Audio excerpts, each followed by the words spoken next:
Bhojpuri cinema के power star Pawan Singh का गाना हो और वह रिलीज के बाद व्यूज का पहाड़ खड़ा करे, ऐसा हो ही नहीं सकता है। पवन सिंह का आवाज़ की दीवानगी ऐसे है कि उनके गाने को आप दुनिया के किसी भी कोने में बजते हुए सुन सकते हैं। अगर इससे पहले आप चैनल पर नए हो तो चैनल को सब्सक्राइब करके जाना। हाल ही में पवन सिंह और अनुपमा यादव का गाया एक गाना हरी हरी ओढ़नी को रिलीज किया गया है।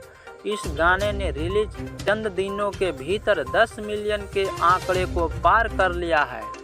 बता दें कि इससे पहले पवन सिंह और अनुपमा यादव का एक और गाना पुदीना यूट्यूब पर 300 मिलियन व्यूज क्लब में शामिल हो चुका है। पवन सिंह का हरी हरी ओढ़नी गाने को खूब पसंद आ रही है। बता दें कि हरी हरी ओढ़नी की DRS म्यूजिक के ऑफिशियल यूट्यूब चैनल पर रिलीज किया गया है। इस गाने को लोक गीत धूम पर तैयार किया गया है।